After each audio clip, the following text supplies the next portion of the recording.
Bapak, Ibu, Saudara-saudari, kita ada di bulan yang sangat indah, bulan yang sangat kita nantikan ya sepanjang tahun ini. Di bulan Desember, kita ada di Minggu Advent yang kedua. Apa itu Minggu Advent? Mungkin kita ada yang belum tahu tentang ini ya. Advent, minggu-minggu Advent adalah minggu-minggu di mana seluruh gereja di dunia ini sedang memperingati akan kelahiran Yesus, yaitu yang kita sering sebut sebagai Natal. Dan kita ada di minggu yang kedua. Dan saya percaya di bulan Desember ini kita mesti banyak untuk berdoa, merenung, ya. Kita mesti banyak untuk kontemplasi sekali lagi apa saja yang telah Tuhan kerjakan untuk kita sepanjang tahun ini, apa saja yang kita alami dan untuk kita melihat di tahun yang ke depan. Amin, Bapak, Ibu, Saudara-saudari. Kita tahu tahun ini adalah tahun yang sangat spesial, di mana kita semuanya ada di dalam masa pemurnian. Kita betul-betul dimurnikan satu dengan yang lainnya. Nah, mari hari ini kita melihat firman Tuhan sama-sama, ya. Kita melihat apa yang Yesus ajarkan buat kita. Pertama kali kita buka dalam Matius pasal yang kelima, ayat yang ke-13 sampai ayat yang ke-16. Matius pasal yang kelima, ayat 13 sampai yang ke-16. Saudara, Alkitab berkata seperti ini, kamu adalah garam dunia, jika garam itu menjadi tawar, dengan apakah ia diasinkan? Tidak ada lagi gunanya selain dibuang dan diinjak oleh orang. Kamu adalah terang dunia, kota yang terletak di atas gunung, tidak mungkin tersembunyi. Lagi pula orang tidak menyalakan pelita, lalu meletakkannya di bawah gantang, melainkan di atas kaki dian, sehingga menerangi semua orang di dalam rumah itu. Demikianlah hendaknya terangmu bercahaya di depan orang, supaya mereka melihat perbuatanmu yang baik dan memuliakan Bapamu yang di surga. Seringkali kita bertanya, bagaimana kita bisa berdampak bagi orang lain? Alkitab memberikan kita sebuah pemahaman, saudara, tentang garam dan terang dunia. Garam itu bersifat mengawetkan, garam itu bersifat mengasinkan, garam itu bersifat memberi pengaruh. Amin, saudara. Ya, untuk mencegah makanan untuk busuk, kita kasih garam biasanya. Ya, terang dunia, saudara, apakah terang itu? Terang itu mencelikkan yang buta, ya, menyingkapkan yang terselubung. Di mana ada terang, di situ tidak ada kegelapan, saudara. Itu adalah panggilan orang Kristen. Dua ini adalah panggilan kita, menjadi garam dunia dan terang dunia. Tapi seringkali kita bertanya, bagaimana kita bisa menjadi terang dunia, kita bisa menjadi garam bagi dunia ini. Bagaimana aku bisa berdampak di dalam kehidupanku, untuk orang-orang yang ada di sekitarku, untuk keluargaku, untuk kolegaku, ya, untuk setiap karyawan yang bekerja bersama dengan aku, untuk semuanya yang terikat dan terrelasi dengan aku. Bagaimana aku bisa berdampak bagi mereka, bagaimana Kristus bisa diperlihatkan kepadaku hari ini. Saudara, kalau kita mau menjadi dampak bagi dunia di sekitar kita, maka kita tidak boleh melupakan apa yang tertulis di atas ayat ini, saudara. Karena ayat 13 sampai 16 tidak pernah terlepas dari apa yang Yesus katakan di pasal yang kelima, ayat yang ke-1. Dan ini sangat familiar bagi kita semuanya. Coba kita lihat Matius pasal 5, ayat yang ke-1. Saudara, rangkaian ayat ini disebut sebagai sabda bahagia. Dan saya kasih judul pagi hari ini adalah sabda bahagia bagi kehidupan. Ya, sabda bahagia atau ucapan bahagia. Mari kita lihat sama-sama di ayat yang pertama. Ketika Yesus melihat orang banyak itu, naiklah ke atas bukit, dan setelah ia duduk, datanglah murid-muridnya kepadanya. Maka Yesus pun mulai berbicara dan mengajar mereka. Katanya, saudara, kita akan lihat ucapan-ucapan bahagia yang Yesus ajarkan buat kita. Dan ini adalah sabda bahagia untuk kita semuanya di bulan Desember ini. Amin, saudara. Dan juga ini adalah cara bagaimana kita bisa berdampak bagi orang-orang di sekitar kita. Bukan berdampak melalui hal-hal yang kelihatannya fantastis atau bombastis. Tapi justru apa yang Yesus ajarkan buat kita adalah kita bisa menjadi dampak dan contoh dan berkat membangun kehidupan orang lain lewat kingdom virtues, lewat nilai-nilai kerajaan Allah yang diajarkan di dalam kehidupan saudara dan saya. Saya masih ingat 3 tahun yang lalu di tepi Danau Galilea, di gereja yang hari ini disebut sebagai gereja Sabda Bahagia, saudara. Tempat Yesus ngomong ini di tempat itu, di Israel sana. Saya masih ingat saya bersimpuh di gereja ini. Dan kemudian saya berdoa. Dan kemudian saya mengingat kembali setiap ayat-ayat yang Tuhan ucapkan ini. Setiap perkataan ucapan Sabda Bahagia ini. Dan bagaimana hal ini berpengaruh untuk kita semuanya. Mari kita lihat yang pertama, saudara. Ayat yang ketiga. Yang pertama dikatakan, berbahagialah orang yang miskin di hadapan Allah, karena merekalah yang empunya kerajaan sorga. Katakan amin. Saudara, miskin di sini bukan miskin tentang harta. Ini tidak bicara tentang hal-hal yang sifatnya duniawi. Tapi ketika Yesus berbicara tentang berbahagialah mereka yang miskin di hadapan Allah, karena mereka yang akan mempunyai kerajaan surga. Yesus sedang bicara tentang orang-orang yang selalu bergantung kepada Allah. Biasanya, tidak selalu sih, biasanya orang miskin itu selalu banyak bergantung. Ya. Dan ini bicara soal sikap, saudara. Lebih dari sekedar possession atau milik. Yesus sedang bicara soal sikap hati, tentang sikap kehidupan. Tuhan mau kita untuk selalu bergantung kepada Allah. Karena kita akan memperoleh kerajaan sorga. Amin. Bergantung kepada Allah. Orang yang bergantung kepada Allah bukan hanya di tahun ini, tapi juga di tahun depan. Saudara, bergantung kepada Allah di dalam masa suka, bergantung kepada Allah di dalam masa duka. Bergantung kepada Allah dalam miskin, bergantung kepada Allah dalam masa kaya. Bergantung kepada Allah dalam sakit, bergantung kepada Allah di dalam masa-masa kita sehat. Amin, Bapak Ibu. Bergantung kepada Allah di dalam segala situasi kehidupan kita. Tahukah saudara bahwa janji nikah yang kita ucapkan itu diambil dari Alkitab, itu bukan karangan manusia. Itu diambil dari perjanjian antara Allah dan umatnya. Dan bagaimana setiap janji yang ada di kitab Keluaran itu kemudian disarikan menjadi janji nikah yang diucapkan oleh pasangan pengantin yang ada di gereja. Tapi berapa banyak orang hari ini masih menghidupi janji nikahnya yang telah diucapkannya mungkin 20 tahun yang lalu, 30 tahun yang lalu, 15 tahun yang lalu.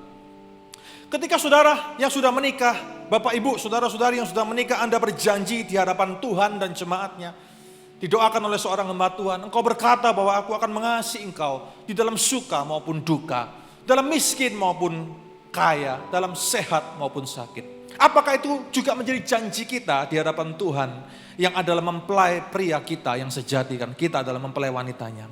Amin, saudara. Bergantung kepada Allah dalam segala hal. Bergantunglah kepada Allah dalam suka maupun dukamu. Kalau hari ini, tahun ini mungkin Anda banyak berduka, ya. Ada sisi-sisi duka yang kita alami dalam kehidupan kita bersama. Tapi tahun ini pun saya percaya ada sisi-sisi suka di mana kita juga mengalaminya. Amin, saudara. Di dalam duka selalu ada suka. Di dalam duka selalu ada suka. Kemarin Surabaya hujan luar biasa, tapi hujannya berhenti, betul saudara? Setelah hujan selesai, ada pelangi yang muncul. Ada terang yang muncul di dalam kehidupan kita. Sama dengan hal itu. Mari kita selalu bergantung kepada Allah di dalam semua musim kehidupan kita. Amin, saudara. Ya, tahun ini bergantung kepada Allah. Tahun depan, mari kita lebih bergantung kepada Allah sekali lagi. Gantungkan semuanya. Gantungkan harapanmu, gantungkan pekerjaanmu, gantungkan usahamu, gantungkan keluargamu, gantungkan kesehatanmu, gantungkan semua pergumulan kehidupanmu hanya kepada nama Yesus. Engkau tidak akan dikecewakan. Amin, saudara. Berbahagialah orang yang miskin di hadapan Allah, karena mereka akan mempunyai kerajaan sorga. Yang kedua, mari kita lihat sama-sama. Berbahagialah orang yang berduka cita, karena mereka akan dihibur. Saudara, suka dan duka adalah dalam kehidupan adalah sebuah realita, tetapi pengharapan itu kekal. Amin. Ayat ini berarti bahwa berharaplah senantiasa kepada Allah. Berbahagialah orang yang berduka cita karena mereka akan dihibur. Itu berarti kita harus selalu menggantungkan pengharapan kita senantiasa kepada Allah. Bukan hanya percaya, tapi teruslah berharap. Teruslah berharap, teruslah berharap. Apa membedakan kita dari orang dunia? Pengharapan, saudara. Bukan pikiran positif, tapi pengharapan. Karena pengharapan itu bersumber dari kebenaran, yaitu firman Allah sendiri. Kalau pikiran positif, Anda bisa gantungkan itu dari kata-kata orang, kata-kata buku, atau kata-kata quotation dari orang tertentu dan sebagainya. Tapi kalau pengharapan itu selalu berakar dari kebenaran firman Tuhan. Apa yang membuat hidup kita kuat? Apa yang membuat kita terus bertahan hari ini? Apa yang membuat kita terus bertahan tahun depan? Apa yang membuat kita terus maju di dalam Tuhan, maju di dalam segala hal adalah ketika kita terus berharap kepada Allah yang hidup. Amin, saudara. Because He lives. Karena Dia hidup. And He lives forevermore. So I can face tomorrow. Aku bisa melihat masa depan. Karena Allah adalah Allah yang hidup, sumber pengharapanku. Katakan kepada kanan kiri saudara, sekalipun tidak bisa dengar, katakan Allah sumber pengharapan kita. Lihat kanan kiri saudara, katakan Allah sumber pengharapan kita. Amin. Allah sumber pengharapan. Mari kita senantiasa untuk berharap kepada Allah yang hidup itu. Amin saudara. Haleluya. Pesan yang ketiga untuk kita semuanya. Berbahagialah orang yang lemah lembut, karena mereka akan memiliki bumi. Saudara, lemah lembut itu bicara soal hati, itu bicara soal karakter. Allah tidak bicara soal kehausan akan sebuah possession atau milik. Tapi Dia sedang berbicara soal behavior. Yesus sedang bicara soal hati dan behavior. Orang yang lemah lembut itu adalah orang yang mau diajar. Orang yang tunduk kepada Allah. Orang yang punya pengendalian diri. Orang yang rendah hati. Amin saudara. Ini adalah kingdom virtues. Yesus sedang bicara soal kualitas kehidupan, kualitas hati, kualitas behavior, kualitas nilai-nilai virtues yang ada, kearifan yang ada dalam diri seorang percaya. Kita harus berbeda dari orang-orang dunia ini. Amin saudara. Dalam situasi seperti ini orang cenderung untuk menghalalkan segala cara, menghalalkan segala hal untuk mencapai tujuan yang dia inginkan. Homo homini lupus katanya. Manusia menjadi serigala bagi sesamanya. Tapi percayalah saya, itu tidak berlaku bagi kita orang-orang Kristen. Amin saudara. Anda tidak boleh mengorbankan orang lain untuk kepentingan Anda. Anda tidak boleh mengorbankan orang lain untuk mencapai tujuan Anda. Justru dari ayat ini kita belajar, orang yang lemah lembut itu bicara tentang orang yang rendah hati, orang yang bisa mengendalikan dirinya. Saudara, tahukah kita bahwa kontrol diri itu adalah segala-galanya, amin? Ya, menguasai diri dalam segala hal. Menguasai diri dalam segala hal itulah yang membuat kita tidak menjadi serigala bagi sesamanya. Menguasai diri, kontrol diri dalam segala. Banyak orang yang tidak bisa kuasai diri. Banyak orang mengobrol, mengumbar semua yang ada di dalam hatinya, di dalam hidupnya, semua diombral keluar, saudara. Ya, hari ini salurannya lebih modern. Ya, baca saja apa yang ditulis oleh seseorang di dalam Facebooknya. Lihat saja dan baca saja apa yang ditulis orang di dalam Instagramnya. Apa yang ditulis orang di dalam status-status di media sosialnya. Berapa banyak orang tidak bisa kuasai diri di sana. Dipikir bahwa ketika kita umbar semua kondisi kita, umbar semua yang ada di dalam pemikiran kita dan kita tulis semuanya, kita menghina orang, kita lakukan ini dan itu lewat media sosial dan kita pikir bahwa orang akan memuji kita, tepuk tangan luar biasa. Tidak, saudara. Justru orang yang tidak bisa menguasai dirinya di dalam media sosial, kita bisa tahu kualitas orang itu sebenarnya seperti apa. Amin, saudara. Hati-hati. Sekarang jarimu adalah harimaumu. Mungkin bukan mulut kita lagi, tapi jarimu itu harimaumu. Kingdom virtues, orang yang lembut hatinya. Orang yang mau tunduk kepada Allah. Saudara, belajar tunduk kepada Allah. Belajar untuk memahami. Belajar untuk memahami apa yang Tuhan izinkan terjadi dalam kehidupan kita. Belajar untuk memahami apa yang sedang Tuhan kerjakan di dalam masa-masa yang kita lalui bersama ini. Belajar untuk memahami segala sesuatu. Belajar untuk banyak kontemplasi. Belajar untuk banyak merenungkan firman, merenungkan jalan-jalan Tuhan. Dan ketika Anda merenungkan jalan-jalan Tuhan, merenungkan firman Tuhan, merenungkan apa yang sedang terjadi dan sedang kita alami bersama hari-hari ini, Anda akan melihat jejak-jejak tangan Tuhan yang bekerja di dalam kehidupanmu dan kehidupanku. Amin, Bapak Ibu. Banyaklah untuk kontemplasi bulan-bulan ini ya, Desember ini. Bulan yang baik untuk kita agak tenang sebentar, banyak merenung, banyak kontemplasi, baca firman Tuhan. Saudara, renungkan jejak-jejak karya Tuhan, jejak-jejak tangan Tuhan yang ada dalam kehidupanmu. Saya percaya kok, ya, dalam tahun yang susah ini, kita masih bisa menemukan tangan Tuhan yang bekerja dengan indahnya, menjalin kehidupan kita semuanya. Amin, saudara. Amin. Ya, berikan tepuk tangan buat Tuhan kita. Orang yang lembut hatinya. Yang keempat sekarang, mari kita lihat. Berbahagialah orang yang lapar dan haus akan kebenaran, karena mereka akan apa, saudara? Apa? Dipuaskan. Orang yang lapar dan haus akan kebenaran, mereka akan dipuaskan. Apakah Anda haus dan lapar akan kebenaran? Apakah Anda haus dan lapar akan firman Tuhan? Berapa banyak orang tidak lapar dan tidak haus akan firman Tuhan. Saudara, hari ini kalau engkau tidak merasa lapar dan tidak merasa haus akan firman Tuhan, engkau merasa puas dengan kerohanianmu hari ini dan engkau merasa sudah tahu segalanya, engkau merasa bahwa engkau adalah orang yang paling rohani seluruh dunia dan engkau merasa tidak perlu lebih lagi untuk mengalami dia, untuk mengetahui tentang dia lebih lagi.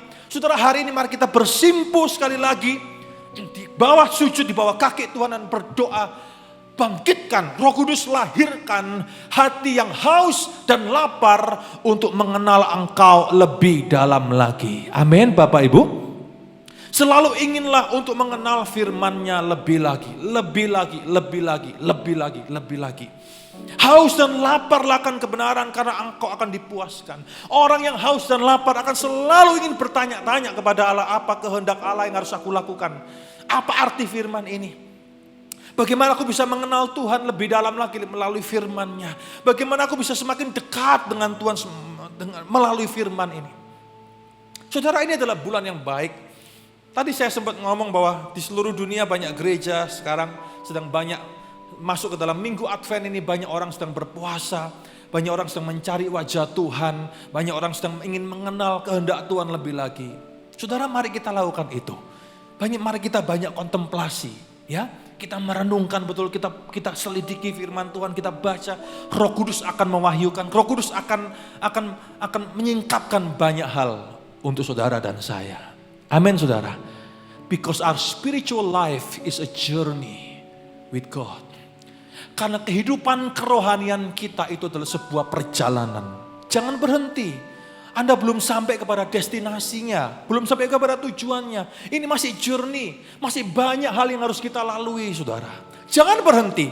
Jangan berhenti untuk baca Alkitab. Jangan berhenti untuk merenungkan firman. Jangan berhenti untuk bertanya, Tuhan, apa maksudmu lewat firmanmu. Jangan berhenti untuk belajar. Jangan berhenti, karena engkau akan dipuaskan. Kalau engkau buka satu pintu, akan ada pintu yang lain. Engkau buka satu pintu, engkau akan ada pintu yang lain. Akan selalu ada pintu-pintu yang lain, saudara. Karena harta karun itu tidak pernah ada di permukaan. Harta karun itu ada di dasar lautan. Amin. Don't just swim but dive. Jangan cuma renang. Kalau renang Anda hanya di permukaan. Banyak kali kita di permukaan, kita berenang saja dan kita merasa bahwa kita sudah cukup puas. Aku sudah cukup rohani. Aku sudah cukup tahu banyak hal. Tapi faktanya adalah Anda masih berenang. Kita masih berenang di permukaan saja. Karena harta karun tidak pernah ada di permukaan, saudara. Harta karun itu ada di dasar lautan. You have to dive. Kita harus mulai menyelam untuk menemukan harta karun rohani yang luar biasa. Harta karun ini tidak ada di permukaan. Harta karun ini ada di dasar lautan. And you have to dive. We have to dive. Amin, Bapak Ibu. Mari kita menyelam bersama-sama untuk mengenal kebenaran lebih dalam lagi. Dan kalau Anda menemukan kebenaran, Anda akan dicerahkan, Anda akan disingkapkan, Anda akan amazed, Anda akan terpesona dengan keagungan dan kedahsyatan firman Tuhan. Amin, Bapak Ibu Saudara-saudari, mari kita kejar. Mari kita kejar roh yang haus dan lapar. Yesus sendiri berkata, berbahagialah mereka yang haus dan lapar akan kebenaran, karena mereka akan dipuaskan. Anda akan dipuaskan oleh pribadi sang kebenaran itu sendiri, yaitu Yesus Kristus. Haleluya. Lanjut saudara. Berbahagialah orang yang murah hatinya, karena mereka akan beroleh kemurahan. Amin. Tuhan panggil kita untuk jadi orang yang murah hati, bukan jadi orang yang egois. Tuhan panggil kita orang-orang Kristen untuk kita menaruh simpati bagi orang lain. Untuk kita gampang simpati kepada orang lain. Tuhan tidak mau kita jadi orang Kristen 15 tahun, 20 tahun, tapi tambah lama tambah jadi Kristen, tambah lama tambah egois dan hidup untuk diri sendiri saja. Tuhan mau kita belajar untuk kita melihat orang lain dan kita menaruh simpati kepada orang lain. Amin saudara? Simpati yang tulus tentunya. Tuhan mau untuk kita mulai peduli dengan orang lain. Ketika dia berkata seperti ini, berbahagialah mereka, orang yang murah hatinya, karena mereka juga akan beroleh kemurahan. Murah hati adalah panggilan setiap orang percaya. Saudara, kepada siapa kita harus bermurah hati? Jangan jauh-jauh dulu. Bagaimana dengan keluarga Anda? Apakah hari ini Anda tolong orang lain tapi Anda tidak tolong keluarga Anda sendiri? Saya pernah tahu seseorang punya 40 aset, 40 rumah, tapi adiknya sendiri tinggal di pinggir dari rel kereta api, saudara. Itu Koko, seorang kakak yang punya aset 40 rumah, tapi adiknya dan keluarganya tinggal di sebelah rel kereta api. Saudara, sebelum Anda tunjukkan kemurahan kepada orang lain, tunjukkan dulu kemurahan yang terutama pertama kepada keluargamu sendiri. Kalau kepada anggota keluargamu sendiri engkau tidak bisa murah hati, bagaimana engkau bisa murah hati kepada orang lain?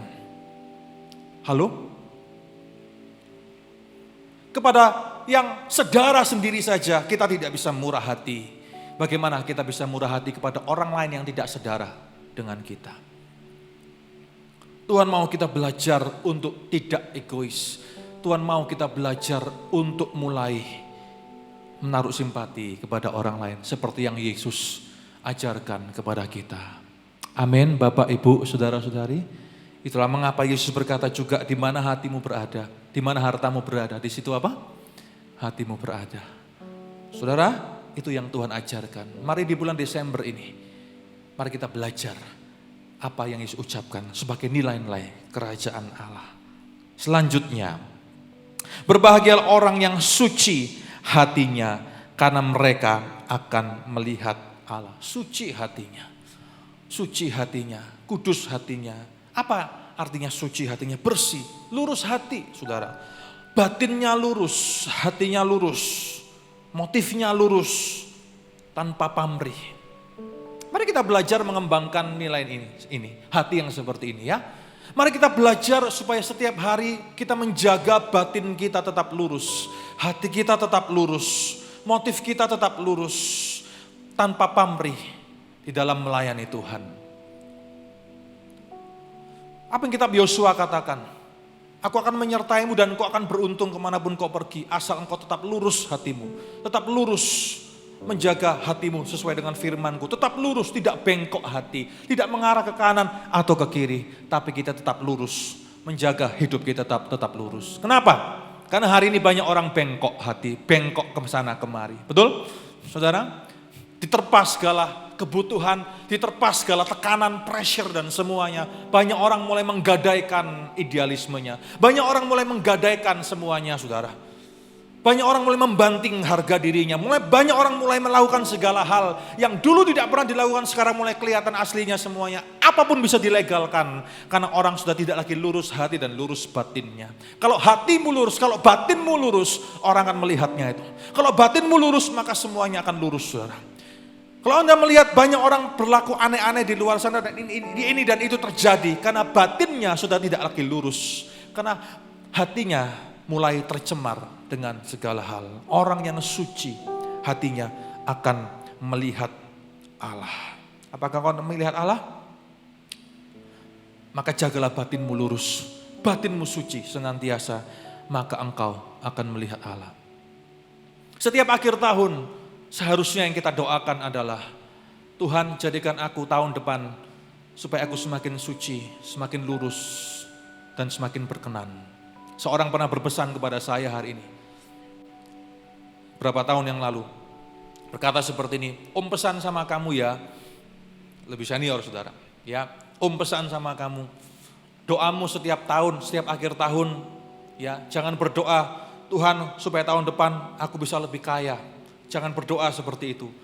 Jangan berdoa supaya tahun depan aku bisa lebih dipakai. Jangan berdoa tahun depan aku pingin ini, aku pingin itu, aku pingin ini, aku ingin jadi ini, aku ingin jadi itu. Tapi doalah seperti ini, supaya tahun depan aku semakin lebih suci, aku semakin lebih lurus, aku semakin lebih bersih lagi, aku semakin lebih berkenan kepadamu ya Tuhan. Amin. Bapak Ibu saudara-saudari, mari kita berdoa supaya tahun depan batin kita lebih lurus dan lebih lurus dan lebih lurus lagi.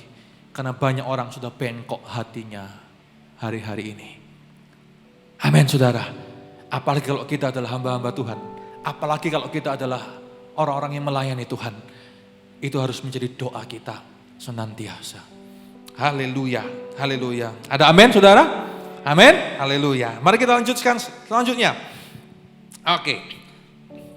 Berbahagialah orang yang membawa damai, karena mereka akan disebut sebagai anak-anak Allah. Amin. Orang-orang Kristen harus jadi agen perdamaian, promotor perdamaian, bukan provokator perselisihan. Amin, saudara. Ya, mari kita bawa damai senantiasa. Desember Natal adalah bulan perdamaian katanya. Ya, bulan damai, peace, shalom. Di bulan shalom ini mari kita bawa damai buat semuanya. But shalom bukan hanya peace atau damai sejahtera, tapi juga the completeness. Bulan yang akan memenuhkan damai itu. Kenapa? Karena Yesus lahir. Karena Yesus telah lahir dan telah datang ke dunia ini. Mari kita bawa pesan perdamaian untuk semua orang. Amin saudara. Jangan lagi berselisih dengan orang di media sosial. Malu-maluin saudara, jangan. Ingat ada undang-undang ITE. Hati-hati, jarimu adalah harimaumu. Jangan lagi berselisih dengan ini dan itu. Mari kita bawa perdamaian, pesan-pesan damai, pesan-pesan peace, shalom. Mari kita bawa shalom kepada saudara-saudari kita. Amin. Mari kita bawa pesan shalom kepada keluarga kita. Mari kita bawa pesan shalom kepada orang-orang yang bekerja dengan kita, di kantor kita, di pabrik kita, di perusahaan kita. Mari kita bawa pesan shalom, pesan peace kepada semua orang. Sudahlah, saudara, hari ini kita bisa bertengkar, mungkin 5 tahun lagi peluk-pelukan, rangkul-rangkulan. Itulah manusia kadang, betul? Ya, sudahlah, hidup ini mau apa sih? Hidup ini mau berapa lama sih? Setiap saat tuh kita nggak tahu waktunya. Setiap saat bisa kita potensi bisa ketemu langsung dengan Tuhan, betul? Setiap saat kita tidak tahu waktunya, 1 detik di depan hidup kita. Kita tidak pernah tahu kapan waktunya kita pulang kembali ke rumah Bapa. Kalau kita diizinkan 1 menit lagi kita pulang kembali ke rumah Bapa. Apa yang mau kita pertanggungjawabkan? Ketika kita masih punya banyak musuh di luaran, musuh di sana, musuh di sini, musuh di luar gereja, musuh di dalam gereja, musuh dalam pelayanan, musuh di CK, musuh di keluarga. Semua orang banyak musuhan dengan kita, buat apa? Mari kita jadi provokator perdamaian. Amin saudara. Mari kita jadi promotor perdamaian, bukan provokator dari perselisihan. Orang-orang Kristen harus hidup di dalam perdamaian. Katakan sama kanan kiri saudara, peace, shalom be with you. Shalom bersama dengan kita semuanya. Haleluya. Selanjutnya saudara. Haleluya. Berbahagialah orang yang dianiaya oleh sebab kebenaran, karena merekalah yang apa? Nah, ya. Karena mereka yang empunya kerajaan sorga. Berbahagialah kamu jika karena aku kamu dicela dan dianiaya dan kepadamu difitnahkan segala yang jahat. Bersukacitalah dan bergembiralah, karena upahmu besar di sorga, sebab demikian juga telah dianiaya nabi-nabi sebelum kamu. Saudara, kita telah melihat, telah mendengar apa yang dialami oleh saudara-saudari kita yang ada di Poso kemarin, di Sulawesi Tengah kemarin. Bagaimana mereka harus menderita oleh karena kebenaran, oleh karena nama Yesus. Hari ini jangan menderita karena dosamu. Hari ini jangan kau menderita karena kesalahanmu. Tapi kalau kau diizinkan untuk menderita, kalau engkau diizinkan aniaya oleh karena nama Yesus, maka berbahagialah dan besarlah upahmu di sorga. Amin saudara. Ya, berbahagialah dan besarlah upahmu. Ingat Yesus telah mengucapkannya. Yesus telah mengingatkannya bagi saudara dan saya. Karena kita adalah antitesis bagi dunia ini. Semua yang Yesus ajarkan ini, semua yang Tuhan Yesus sabdakan ini adalah antitesis bagi dunia kita. Mari kita betul-betul meneladani Kristus di bulan Desember ini. Biarlah sabda bahagia ini menjadi sabda bahagia bukan cuma untuk kita, tapi juga untuk kita lakukan bagi orang-orang yang lain di luar sana. Saya akan akhiri dengan sebuah quote saudara, dari seorang guru yang besar yang bernama Hillel. Dia berkata seperti ini, saudara bisa lihat di depan. If I'm not for myself, who will be for me?